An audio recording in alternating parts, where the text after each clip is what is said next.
Assalamu alaikum guys, how are you all? Today we are going to discuss about essay, how to write introductory part of an essay.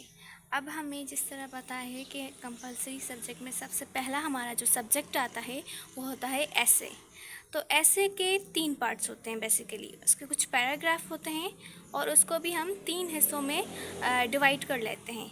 पहला जो part होता है या पहला जो paragraph हम बोलते हैं उसका वो होता है इंट्रोडक्टरी पैराग्राफ या इंट्रोडक्शन, और बाकी जो बीच वाले जो पैराग्राफ्स होते हैं 4 से 5 उनको हम बोलते हैं बॉडी पैराग्राफ्स, और जो लास्ट पैराग्राफ होता है ऐसे का उसे हम बोलते हैं कंक्लूजन या कंक्लूडिंग पैराग्राफ. अगर हम बात करें उनकी लेंथ के बारे में तो ये जो इंट्रोडक्टरी पैराग्राफ है और ये जो कंक्लूडिंग पैराग्राफ है इसकी जो लेंथ होती है वो बॉडी पैराग्राफ पे डिपेंड करती है. अगर हमारा बॉडी पैराग्राफ 200 से 250 वर्ड्स का होता है एक पैराग्राफ, तो हमारा इंट्रोडक्शन जो बनेगा वो तकरीबन 2 पेजेस का बनता है. तो हम इसको इजी वर्ड्स में या in other words we can also say that introduction और the conclusion is 1/3 of body paragraphs. उसका जो तीसरा हिस्सा होता है उसको उतनी लेंथ होती है इंट्रोडक्शन की और उतनी ही लेंथ होती है कंक्लूजन की. तो आज हम बात करेंगे सिर्फ इंट्रोडक्शन के बारे में.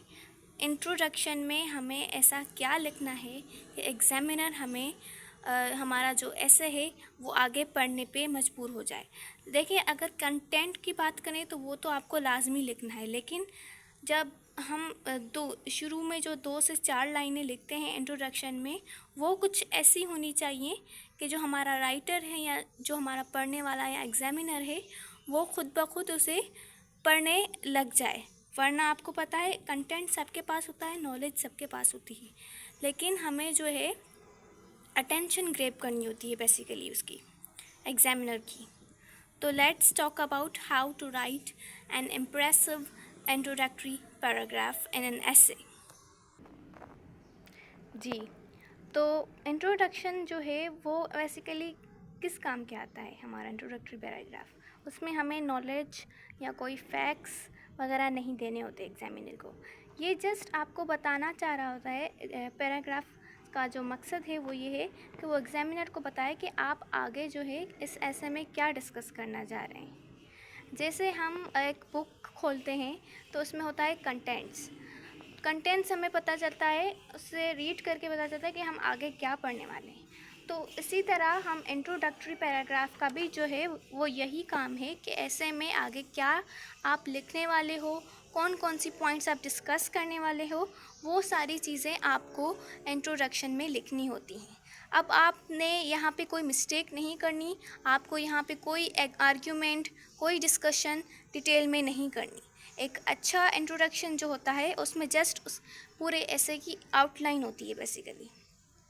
ओके, अगर हम आउटलाइन की बात करें तो आउटलाइन जो आप पहले लिखते हैं, इस पर हम जो है किसी और वीडियो पे बात करेंगे आउटलाइन में, तो वो आप लिखते हो फ्रेजेस में, छोटे छोटे वर्ड्स में, सेंटेंसेस नहीं होते. तो आपको जो है जो आप रफ़ आउटलाइन बनाते हो उसी के आप सेंटेंसेस बना के आप इंट्रोडक्टरी पैराग्राफ बनाओगे. ओके, तो अब यहाँ पे हमारे पास कुछ स्टेप्स हैं कि हम किस तरह से एक अच्छा इंट्रोडक्टरी पैराग्राफ लिख सकते हैं. तो सबसे पहले जो हमारी 3 से 5 लाइनें जो शुरुआती वाले बिगनिंग वाली होती हैं उसे हम बोलते हैं अटेंशन ग्रैबर या हुक.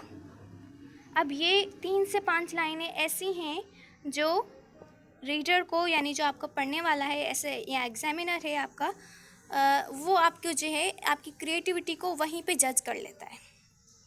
ठीक है, तो आपको जस्ट वही आउटलाइन वाली जो पॉइंट्स है उसको सेंटेंसेस में करके लिखना है, और आप जो है लास्ट में इसके जो लिखेंगे वो थीसिस स्टेटमेंट होगा. अब थीसिस स्टेटमेंट क्या है वो आपके लिए मैं एक कोशिश करूँगी एक दूसरी वीडियो, एक डिटेल वीडियो बनाऊँ, लेकिन फ़िलहाल के लिए आप इस तरह समझ लें कि थीसिस स्टेटमेंट एक 2 से 3 सेंटेंसेस ऐसे होते हैं जो आपको बताते हैं कि इस पूरे ऐसे का क्या मकसद है, आपने किस बारे में लिखा है, क्यों लिखा है, और उसका जो सॉल्यूशन है प्रॉब्लम का वो भी आप उसी 2 से 3 सेंटेंसेस में लिखते हो.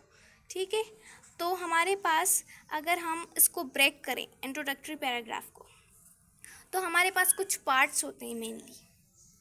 हमारे पास मेनली 3 पार्ट्स होते हैं। एक होता है अटेंशन ग्रेबर यानी हुक, और दूसरा पार्ट होता है जिस्ट या रिफ्लेक्शन ऑफ द आउटलाइन, और जो हमारा थर्ड पार्ट होता है वो होता है कंक्लूडिंग सेंटेंस। अच्छा, अब यहाँ पे आप कंफ्यूज ना होइएगा, क्योंकि इंट्रोडक्टरी पैराग्राफ एक ही पैराग्राफ है। जस्ट आपको क्या क्या उस पैराग्राफ में इंक्लूड करना है, उसके लिए मैंने यहाँ पे इसको 3 पार्ट्स में ब्रेक कर लिया है। ठीक है, तो अब बात करते हैं अटेंशन ग्रेबर। तो आपको अपना जो ऐसे स्टार्ट करना होता है एक इनडायरेक्ट रेफरेंस के साथ, मतलब आपका जो टॉपिक है उसके हिसाब से आप कोई कोटेशन डाल सकते हो। अब खाली आपने कोटेशन वहाँ पे नहीं डालनी, कोई उसका जो है आपको एलेबोरेट करना है कि वो किस तरह आपके टॉपिक से जो है कनेक्ट हो रहा है या रिलेटेड हो रहा है। ठीक, अब दूसरी चीज़ आप जो है एक अटेंशन या एक हुक की तरह यूज़ कर सकते हैं। वो कोई इंसिडेंट हो गया, कोई वाक़या हो गया, कोई पोइट्री लाइंस हो गई। अच्छा, पोइट्री लाइंस में भी बच्चे बहुत कंफ्यूज हो जाते हैं। तो अगर बोलते हैं कि हम अल्लामा इकबाल के हमने जो है पोइट्री लाइंस लिखनी है, तो आप उसको जस्ट ट्रांसलेट करोगे। ठीक है, अगर आपने उर्दू भी लिखनी है तो उर्दू लिख के फिर उसके नीचे इंग्लिश ट्रांसलेशन भी लिखनी है, वरना जो है एक मतलब एक ऑफिशियल लैंग्वेज है, उसमें आपको एग्ज़ाम देना है ना, तो इस वजह से आपको इंग्लिश को ही फॉलो करना पड़ेगा। और कोई फैक्ट्स, कोई स्टेटिस्टिक्स आपने अभी जो है एग्जामिनर को नहीं देनी टॉपिक के बारे में। जस्ट आपको एक उसकी अटेंशन ग्रैब करनी है और उसका भी कुछ मेथड से। ठीक है, किसी आप चीज़ को, किसी प्रोवर्ब को रिलेट कर सकते हो अपने टॉपिक के साथ, ये भी एक मतलब अच्छा तरीका है। तो 3 से 5 सेंटेंसेस आपके अटेंशन ग्रैबर के लिए होते हैं। ये एक आपका मतलब एक एक्स्ट्रा एफर्ट हो गया, ताकि आप जो है अपनी मार्क्स उस तरह से अपनी पक्की कर सकें। ठीक है, अब इसके बाद जो हमारे पास दूसरा पार्ट है इंट्रोडक्शन का, वो है gist of the outline. Gist मतलब आपका आउटलाइन का मकसद क्या है। आपने, मैं पहले ही इसको जो है ब्रीफ कर चुकी हूँ। आपके कुछ 8 से 10 सेंटेंसेस बनेंगे, मतलब जो भी आपने ऐसे से पहले आउटलाइन लिखी है कि आपने क्या क्या लिखना है पूरे ऐसे में, तो आपको वही फ्रेजेस को जोड़ के सेंटेंसेस बनाने होंगे। ठीक है, सेंटेंसेस तकरीबन आपने जो है एक लॉजिकल सीक्वेंस में लिखने हैं, एक कोहेरेंस आपने जो है शो करनी है उसमें। इस तरह नहीं हो कि अटेंशन ग्रैबर जो है एक और ही मतलब दुनिया से आ रहा है और जिस्ट कहीं और जा रहा है, तो इस तरह नहीं होगा। आपने जो है कोहेरेंस का जो है एक ख़ास ख्याल रखना है। ठीक है, तो फिर आउटलाइन आपने 8 से 10 सेंटेंसेस ये हो गए आपके जिस्ट ऑफ द आउटलाइन, और 3 से 5 सेंटेंसेस आपके हो गए अटेंशन ग्रैबर की। ठीक है, तो यहाँ पे हमारे पास तकरीबन 15 सेंटेंसेस हुए। अब हमारा जो लास्ट पार्ट होगा वो होगा इंट्रोडक्शन का कंक्लूडिंग सेंटेंस। अब ये जो होता है इसमें हम लिखेंगे थीसिस स्टेटमेंट। थीसिस स्टेटमेंट मतलब कि आपके पूरे पैराग्राफ की आप सम अप आप बोल दें कि 2 लाइन में आप पूरे ऐसे में क्या लिखना चाह रहे हैं, वो आपका हो गया थीसिस स्टेटमेंट। इसकी और ब्रीफिंग में आपको अगली वीडियो में जो है इंशाल्लाह करूँगी कि किस तरह एक ऐसे की या किसी भी टॉपिक की थीसिस स्टेटमेंट बनाई जाती है, उसके एक अलग से जो है रूल्स हैं। तो ये हो गई आपकी 3 और लाइनें। कितनी हुई? 15 यहाँ पे थी, 3 और हो गई यहाँ पे। तो ये पूरा 18 लाइनों का हमारा एक इंट्रोडक्शन बन गया ऐसे का। ठीक है, अगर आप चाहते हैं कि मैं इसका कोई एग्जाम्पल भी दूँ, तो आपको मुझे कमेंट करना पड़ेगा। डू कमेंट कि अगर मैं आपको कोई इंट्रोडक्शन का एग्जाम्पल भी दूँ, तो please like, share and subscribe my channel. Thank you.